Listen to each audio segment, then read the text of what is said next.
Hello guys, I'm sporting a new haircut and a little bit of sun-kissed skin because we've been away in El Chorro.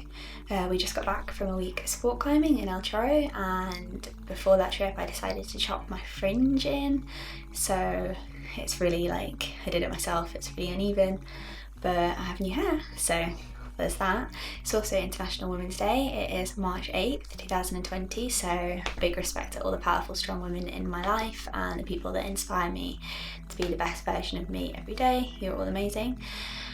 I put on my community tab, it would have been a couple of weeks ago now, basically asked for what you guys would like to see content-wise from me. One of the ideas that I gave for a video was a what's in my climbing bag video, and you guys said that you would be interested in seeing that, so here we are.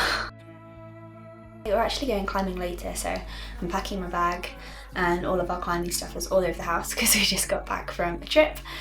So I thought I would sit down and take you through some of the things that I throw in my climbing bag and the things that you need for climbing. Today I'm going to be tackling indoor bouldering specifically because you need slightly different gear and equipment obviously for outdoor bouldering or sport climbing.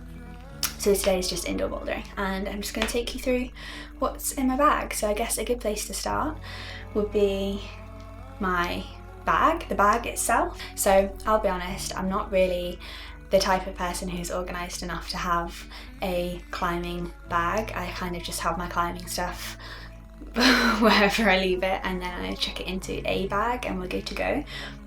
But I do often find myself throwing all my stuff into this bag if I'm taking all my climbing stuff to work, to go climbing after work.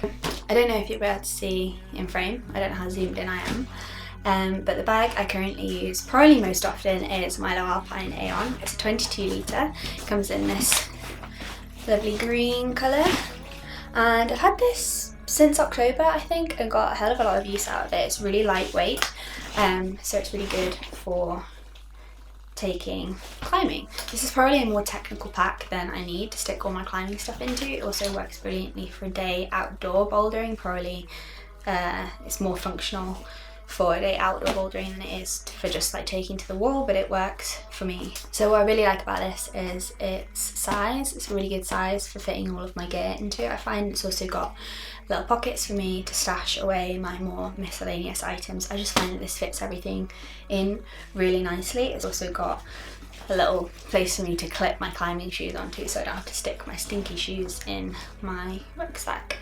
So what kind of stuff do I put in this to take bouldering? I think I'm going to start with apparel, like clothing, comfy climbing clothing. So obviously the best thing to wear when you're climbing is an outfit that you feel comfortable in, that you can breathe in, and that has a bit of give in it so that you can get flexy and bendy on the wall without worrying about rips or tears. But the best thing to wear for climbing obviously is the stuff that you feel comfortable in. I'm going to insert a little like fashion montage of me in a couple of my favourite pieces and talk you through a couple of brands that I tend to gravitate towards when I'm climbing, just because I find them to be really well made and designed for movement on the wall. So hit the show.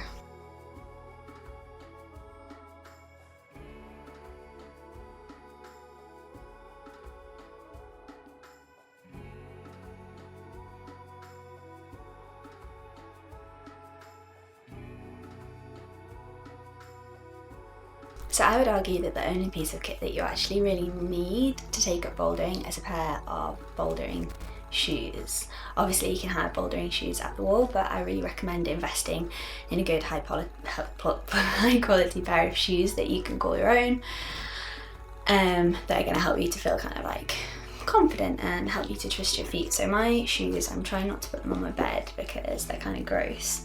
I currently use the 510 Anasazi Pros. They come in this lovely pink colour, and I've been using these for, I think this is maybe like my third pair.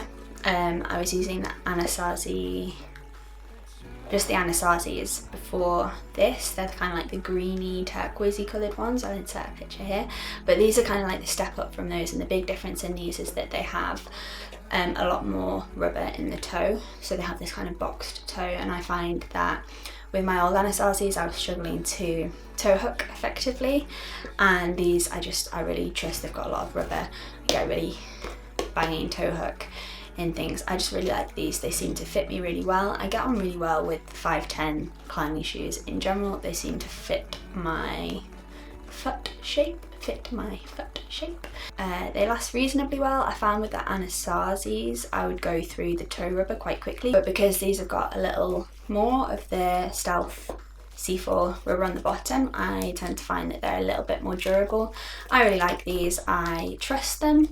I enjoy climbing in them. These are nicely broken in. I really like them. I recommend them as a pair of shoes. I have worn other shoes in the past and gotten on with those, and I do have another pair that I sometimes wear when I'm not wearing these, or when I was breaking these in and they were too painful, but generally I stick to these. So those are my climbing shoes. The next thing that you're going to want to take climbing with you is a chalk bag. So this is my new chalk bag. It's from the Montane and BMC collection, which is really cool. I'll leave some information about that in the description, but this is just this nice blue and orange Montane chalk bag. Really like it. We first used it in El Chorro this week and just got on really well with it, and it looks really nice. It's a little bit empty. We need to buy some chalk, which brings me on to the next thing that you will need, which is chalk. I don't have any to show you at the moment, but you can use liquid chalk, or you can use loose chalk, or you can use a chalk ball. We currently use the Moon loose chalk. I like it because it comes in a sustainable packaging, which is really nice. It comes in like a brown paper bag rather than a plastic bag, and I think a lot of climbing brands are moving towards that more sustainable packaging. I'm still holding my chalk bag, but yeah, chalk to go in this. Next thing you might want to take bouldering with you to the indoor wall is a roll of climbing tape. I've talked about climbing tape on my channel before. I'm basically held together by this stuff, but you can get all kind of different widths and types of climbing tape. This one actually I think is a Steroplast. I think this is from my first aid kit. Maybe this isn't even climbing tape. But anyway, I pack a roll of climbing tape in my climbing bag because I find that it's really good for injury prevention and management. Also, if I cut myself or I'm bleeding, I will wrap myself up with this so I'm not bleeding all over the wall. No one would like that. Yeah, I find climbing tape is super useful. It also makes a really good alternative to a bobble, though that ruins my hair when I forget a bobble at the wall. Which brings me to my next thing that you're going to want to take climbing if you've got long hair, is a bobble. The next thing in my climbing bag is a brush. So this is a wooden brush. I'm not actually sure what this is. I believe it is it's hair based rather than wire based, but this is a lapis brush, and you use this for brushing holds or chalk off holds. I find that this just helps with friction.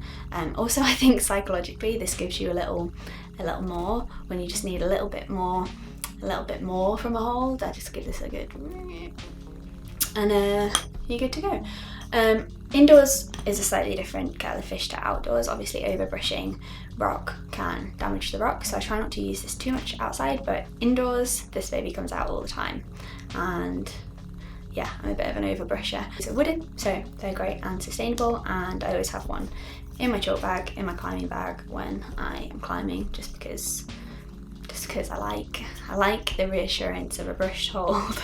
So now I'm kind of into my like miscellaneous category. These are not things that you really need or might not even want to take climbing with you, but I always have them in my climbing bag just in case. And the first one of those, I would actually argue you do need, if you have lips like mine, is some balm. I use this for skin recovery after I climb, but I also use it for my lips because my lips get super dry in a really chalky environment, and I hate the feeling of having really dry lips when I'm on the climbing wall. So this is the Metroleus Climbers Hand Repair Balm. I do have lip specific products, but this is the closest thing that I could grab in my climbing bag. I just chuck this in to make sure I'm not afflicted with dry, flaky lips at the wall. Magic. Next thing that lives in my climbing bag is some kind of skin repair. So this is the Rhino Massage which helps to promote blood flow and muscle recovery. I apply this to my fingers after I've climbed to try and promote skin recovery, and also because it smells nice. It's like a nice little hand cream, kind of smells like Christmas. So that lives in my climbing bag. So last in the kind of miscellaneous items, I have nail clippers. So I find that before I climb, so I'm not scraping my fingers down the wall, I like to clip my nails on my toenails and keep them in my climbing bag, otherwise I would lose them. The next thing that I have on my bed is a pair of headphones. If I'm climbing by myself, then I'll take a pair of headphones because I find it nice to listen to music. To be honest, I'm rarely climbing by myself, these are so tangled. I'm usually with someone at the wall or use a trip to the wall as my like social time, so I don't often really use these, but I keep a pair in my climbing bag anyway, just in case, or they're good for the journey to and from climbing. The last thing I've just thought of, which I actually missed off my original list, is a water bottle with stickers, obviously, because we're climbers. I feel like every climber has an Nalgene water bottle covered in climbing stickers. I don't actually have it at the minute, I think it might be in the van, but obviously when you're climbing, it's you're going to want to drink some water, so I keep a water bottle in my bag, and it's good to take a reusable one so you don't have to spend money buying bottled water at the wall, but also don't have to contribute to plastic pollution buying bottled water at the wall. So I feel like this was kind of very chill, very relaxed, and probably all quite obvious, but I just thought I would show you. Oh, I forgot one thing. A resistance band with a hair attached to it. So Nathan and I take this to the wall to warm up with. Sometimes we'll do this. Yeah. No, like we'll warm up with a resistance band to kind of get our muscles firing, get our bodies warm before we start climbing, so that lives in the bag too. So that is everything. I feel like this was very relaxed, very kind of chill, but I hope you enjoyed that little insight as to what is in my incredibly disorganised climbing bag. I hope that you enjoyed this video, and I'll see you again in my next one.